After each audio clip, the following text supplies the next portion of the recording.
दोस्तों, आज हम आपको बताते हैं भारत के प्राचीन इतिहास के बारे में, जिसको चुनने के बाद आप भी हक्के बक्के रह जाओगे। तो चलिए शुरू करते हैं।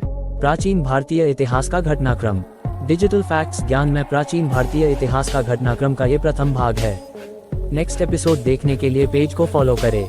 प्रागैतिहासिक काल 4 लाख ईसाई पूर्व .1000 ईसाई पूर्व। इस समय में मानव ने आग और पहिए की खोज की। सिंधु घाटी सभ्यता 1500 ईसाई पूर्व। 1500 ईसाई पूर्व सिंधु घाटी सभ्यता सबसे पहली व्यवस्थित रूप से बसी हुई सभ्यता थी। नगरीकरण की शुरुआत सिंधु घाटी सभ्यता से मानी जाती है। महाकाव्य युग 1000 ईसाई पूर्व। 600 ईसाई पूर्व इस समय काल में वेदों का संकलन हुआ और वर्णों के भेद हुए, जैसे आर्य और दास। हिंदू धर्म और परिवर्तन 600 ईसाई पूर्व। 322 ईसाई पूर्व इस समय में जाति प्रथा अपने चरम पर थी। समाज में आई इस रूढ़िवादिता का परिणाम महावीर और बुद्ध का जन्म था। इस समय में महाजनपदों का गठन हुआ। 600 ईसाई पूर्व। 322 ईसाई पूर्व में बिंबिसार, अजातशत्रु, शिशुनंगा और नंदा राजवंश का जन्म हुआ। मौर्य काल 322 ईसाई पूर्व .185 ईसाई पूर्व चंद्रगुप्त मौर्य द्वारा स्थापित इस साम्राज्य में पूरा उत्तर भारत था, जिसका बिंदुसारा ने और विस्तार किया। कलिंग युद्ध इस समय काल की घटना है, जिसके बाद राजा अशोक ने बौद्ध धर्म अपनाया। आक्रमण 185 ईसाई पूर्व। 320 ईस्वी इस समय काल में बक्ट्रियन, पार्थियन, शक और कुषाण के आक्रमण हुए। व्यापार के लिए मध्य एशिया खुला। सोने के सिक्कों का चलन और साका युग का प्रारंभ हुआ। डेक्कन और दक्षिण 65 ईसाई पूर्व।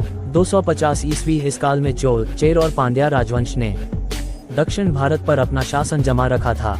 अजंता एलोरा की गुफाओं का निर्माण इसी समय काल की देन है। इसके अलावा संगम साहित्य और भारत में ईसाई धर्म का आगमन हुआ। गुप्त साम्राज्य 320 AD 520 ईस्वी इस काल में चंद्रगुप्त प्रथम ने गुप्त साम्राज्य की स्थापना की। उत्तर भारत में शास्त्रीय युग का आगमन हुआ। समुद्रगुप्त ने अपने राजवंश का विस्तार किया और चंद्रगुप्त द्वितीय ने शाक के विरुद्ध युद्ध किया। इस युग में ही शाकुंतलम और कामसूत्र की रचना हुई। आर्यभट्ट ने खगोल विज्ञान में अद्भुत कार्य किए और भक्ति पंथ भी इस समय उभरा।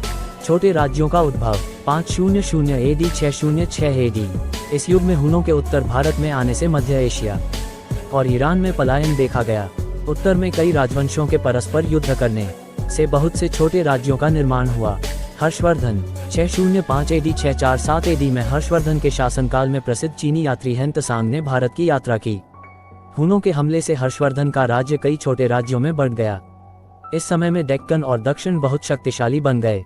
दक्षिण राजवंश 500 AD 750 ईस्वी इस समय में चालुक्य, पल्लव और पंड्या साम्राज्य का उद्भव हुआ और पारसियों का भारत आगमन हुआ था। चोल साम्राज्य 9वीं सदी ईस्वी 13वीं सदी ईस्वी विजयालस द्वारा स्थापित चोल साम्राज्य ने समुद्र नीति अपनाई। इस समय में मंदिर सांस्कृतिक और सामाजिक केंद्र होने लगे और द्रविडियन भाषा फलने फूलने लगी। उत्तरी साम्राज्य 750 1206 ईस्वी इस समय राष्ट्रकूट ताकतवर हुआ। प्रतिहार ने अवंती और पलस ने बंगाल पर शासन किया। इसी के साथ मध्य भारत में राजपूतों का उदय हो रहा था। इस समय में भारत पर तुर्क आक्रमण हुआ, जिसके बाद मध्यकालीन भारत का प्रारंभ हुआ। आज के लिए इतना ही। वीडियो अच्छी लगी है तो लाइक कर दो और ये वीडियो आपको कैसा लगा हमें कमेंट करके जरूर बताएं।